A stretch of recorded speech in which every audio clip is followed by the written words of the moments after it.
tem um encerramento de ciclo, ou quando a gente tem um processo em que a gente vai deixando coisas, a gente está muito relacionado com a aura. E aí, o que surge desse encerramento de ciclo é culpa. Como se sentisse culpado por ou não ter feito aquilo que você precisava fazer, ou não ter conseguido, a partir da sua projeção, realizar aquilo que você projetou ser realizado, ou porque você, de fato, tomou outras escolhas e deixou aquilo com outra importância na sua vida e de repente aquilo some, então parece que você não deu a importância necessária para aquilo. Então, diversos momentos onde algo que estava no passado se encerra e a partir desse encerramento gera uma condição de culpa. Isso, para nós, é sinônimo de uma aura enfraquecida, porque a aura é sempre presente, apesar de ela ter gravado nela toda a condição do passado, o local onde ela pode se revelar como pura beleza é sempre no presente. E ela tem, ao se revelar como beleza no presente, a habilidade de abandonar o passado com graciosidade, com honra.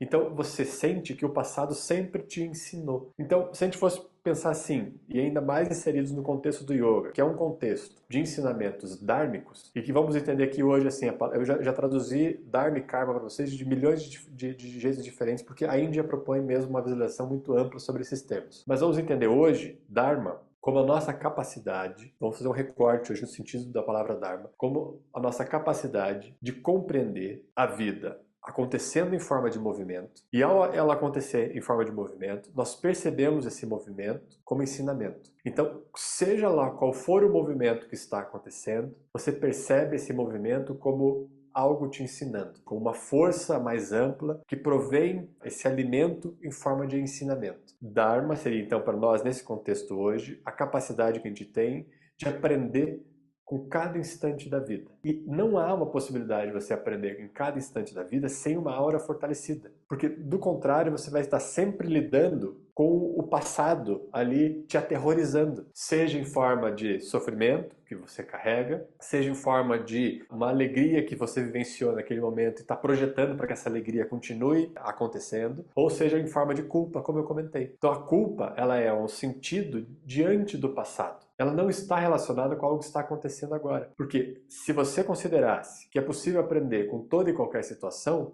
não há motivo para sentir culpa. Porque há sempre um motivo para você aprender. Então, mesmo que você tenha se equivocado e tenha errado, vamos colocar lá essa hipótese, que você tenha se equivocado, você tenha cometido um erro no passado. Esse erro está lá para te ensinar. E você só tem a capacidade de aprender a olhar para esse erro do passado como forma de ensinamento se você tiver uma aura fortalecida. E aqui no caso, inclusive junto com essa aura fortalecida, a sua dupla do número 3. Então essa aura fortalecida vai requisitar aí um tanto a mente positiva. Nós já falamos aqui qual é a capacidade da mente positiva em parceria com a aura nesse ambiente cotidiano. A capacidade que você tem de ver em cada contexto um núcleo luminoso. Você vê a luminosidade de cada instante, de cada momento, inclusive nos momentos em que você comete equívocos. Então, essa ideia de culpa ou essa ideia de vingança, de que alguém errou com você, a culpa seria assim, você errou com alguém. E a vingança seria, alguém errou com você. Que é onde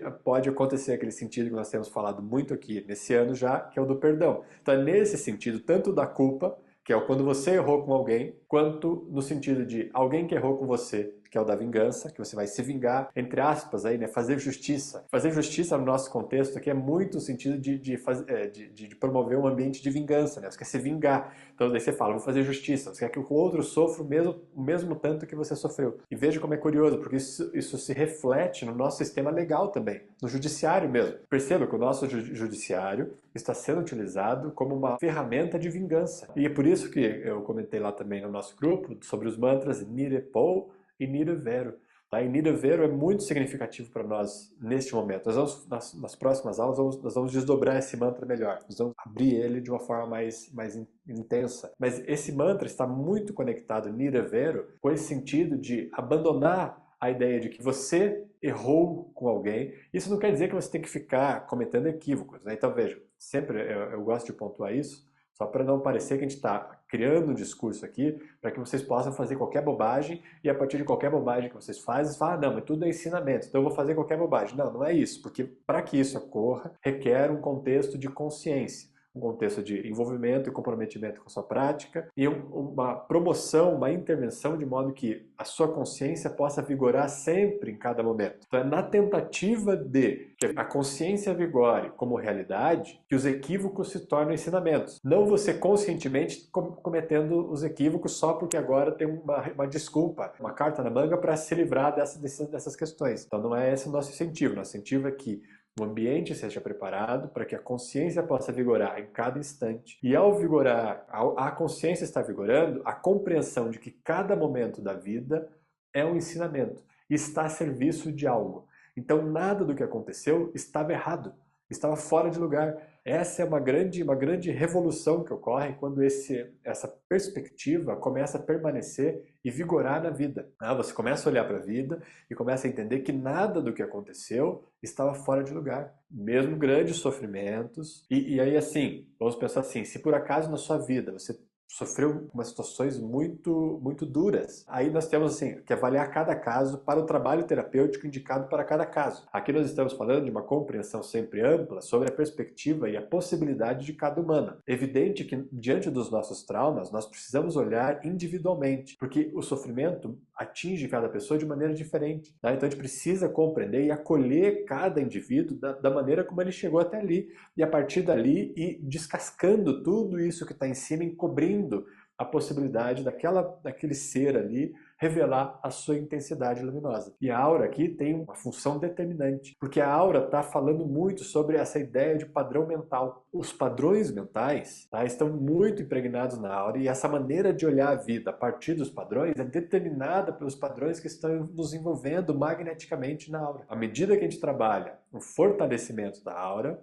nós conseguimos nos livrar dessa ideia dos padrões, começar a abrir uma clareira para começar a enxergar a luminosidade ou começar a perceber que a nossa luminosidade também pode iluminar o outro lado ali e tirar esse ambiente de nebulosidade que está encobrindo essa percepção. Então só é possível olhar para o passado sem se sentir culpado, abandonando a ideia de culpa ou abandonando a ideia de vingança, quando a aura está fortalecida. Por isso o mantra Nirevero é a sétima etapa do Mu Mantra, que se conecta muito com tudo isso que nós estamos vendo aqui esse ano inteiro e tateando diante dessa instância do número 7. Então, a nossa possibilidade de viver uma vida dármica, nesse sentido que nós estamos propondo hoje, que é a percepção e o acolhimento de cada contexto, de cada situação, como um ensinamento, só é possível quando nós estamos vigorando dentro de uma aura fortalecida. Numa aura enfraquecida, não é possível perceber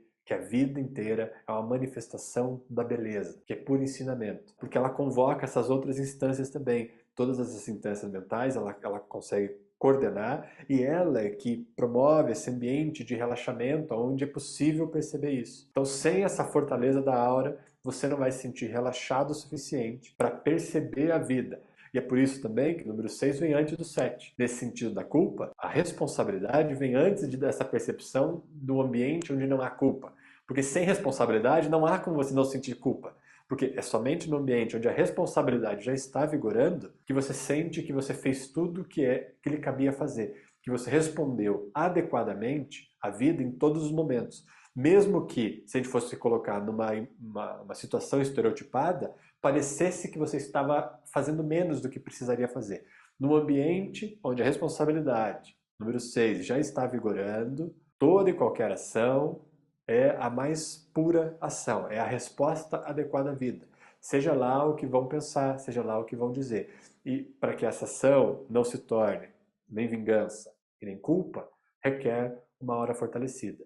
E é nesse contexto, novamente repito, que a gente pode olhar para a vida dessa maneira dármica, de compreender a vida como um grande movimento de ensinamento. E é isso que a tradição de Guru Nanak está apontando com muita intensidade, e eu diria assim, que não tem nenhuma tradição que não está apontando isso. A Guru Nanak usou exatamente essas palavras, né? Alguém que se torna um aprendiz, alguém que quer aprender com a vida. Mas todos os outros mestres disseram que você precisa manter um nível alto de humildade. O que é humildade? Aprendizado.